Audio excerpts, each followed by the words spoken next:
Rodri to Barcelona, Ferran Torres to Paris Saint-Germain, absolutely everything coming to an end. These sagas, but there is going to be more. There is going to be plenty of news, and so as always, remember to subscribe, to be part of the family, to send in your comments, and we have to talk about several topics, several stories for these hours, these days. Let me start, guys, by mentioning first of all the news of the night, because there is a surprise for Alexis Sanchez, now the former Barcelona, Arsenal, Inter, Man United, Sevilla player is joining Montreal in MLS. Good luck to Alexis Sanchez, who is joining on a free transfer, one of the surprises of the night. And from the night also news for Premier League and Serie A, because an exclusive story on the Italian channel regarding 𝐁𝐑𝐄𝐀𝐊𝐈𝐍𝐆 Spence, who did fantastic at the World Cup with the English national team.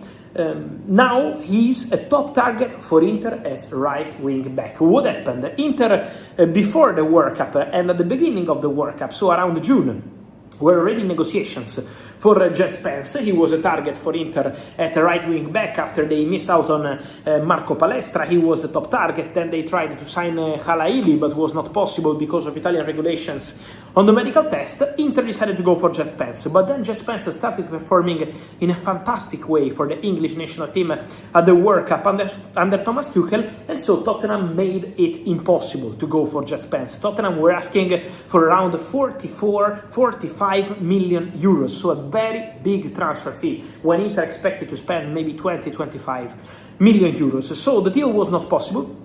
This is why the 𝐁𝐑𝐄𝐀𝐊𝐈𝐍𝐵 Spence deal was not advancing around July. But what happened now? Despite many links on Liverpool, on Man United, on several clubs, Inter remain the most interested club in 𝐁𝐑𝐄𝐀𝐊𝐈���𝐵 Spence. Inter are very keen on 𝐁𝐑𝐄𝐀𝐊𝐈���𝐵 Spence.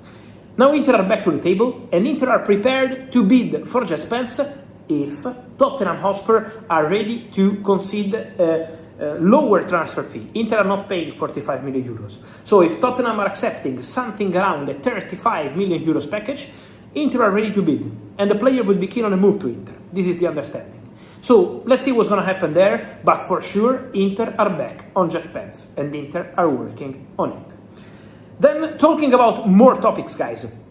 First of all, let me mention one thing. Don't forget Savinho and Tottenham, because Tottenham keep working on Savinho. The deal remains on.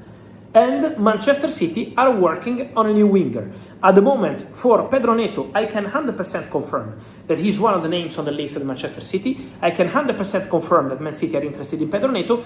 But at the moment, there is a gap in valuation for Pedro Neto between Manchester City and Chelsea, a very big gap in valuation. And so, at the moment, the Pedro Neto deal is financially not easy. Also, on Pedro Neto, Chelsea are not desperate to sell Pedro Neto at all. Chelsea are happy with the player, so they are not putting the player on the exit list. If a big proposal arrives, good, otherwise Chelsea are more than happy to keep him. And then Pedro Neto is still mentioned as an option for Tottenham if the Savinho deal doesn't happen. But the priority remains Savinho. Manchester City, to let Savinho go, have to sign a new winger. This is the plan of the club. So internal talks on a new winger are taking place at Manchester City. So, let's see what's gonna happen there. As we are talking about wingers, guys, I want to spend a minute on Paris Saint-Germain. PSG are focused on the UEFA Super Cup against Aston Villa. It's going to be a big moment, so I don't expect any evolution for the 𝐁𝐑𝐄𝐀𝐊𝐈𝐍𝐵 deal before the Super Cup. But my understanding is that after the Super Cup, Paris Saint-Germain and Ajax will be back in conversations, back in negotiations for 𝐁𝐑𝐄𝐀𝐊𝐈𝐍𝐵. So Paris Saint-Germain are returning to the table. They are ready to offer more than 45 million euros fixed plus add-ons. So they are ready to get closer to the starting valuation made by Ajax, 60 million euros. Obviously, this deal could be important for the Bradley Barcola story. Why? Because for Bradley Barcola to join Liverpool, it's really important one factor, the financial factor between clubs. Because the player is keen on a move to Liverpool. Barcola wants to go to Liverpool, so on this there is no doubt.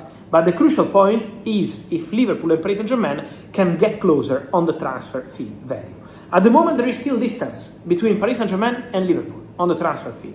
But if Paris Saint-Germain sign after Ferran Torres, after Cluj, also 𝐁𝐑𝐄𝐀𝐊𝐈𝐍𝐵, obviously this could change the scenario and could make it eventually more open for Liverpool to try reach a financial agreement with Paris Saint-Germain.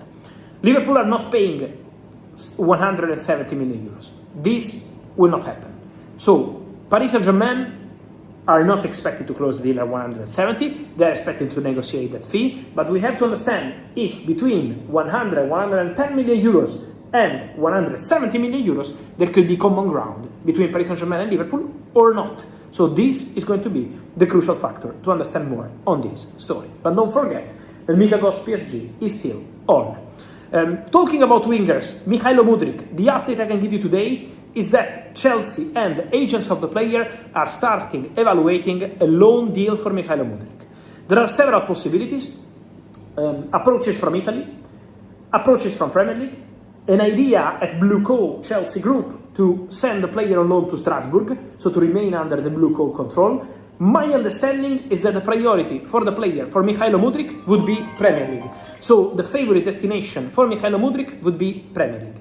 Now we have to understand what kind of solution will appear on the table.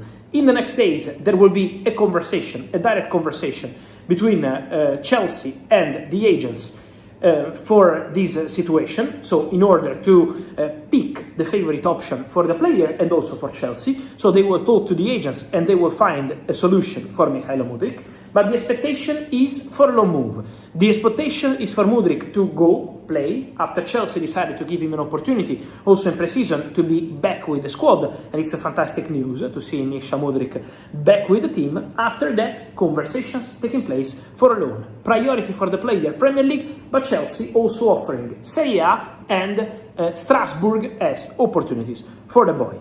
And then, just to close, guys, many questions I received over the recent days were about Eduardo Camavinga, if there is still a possibility for Man United, for other clubs. Guys, United called the agents of Camavinga in July. United wanted to be informed, but the answer Camavinga is giving to all the clubs, United and those interested before United, has always been the same. Camavinga wants to stay at Real Madrid. Camavinga wants to continue at Real Madrid. Camavinga is not changing his mind, and so as of today there are no changes. Camavinga insists on staying at Real Madrid, and now with Rodri not joining Real Madrid, Camavinga is even more motivated to stay, continue and try convince Jose Mourinho.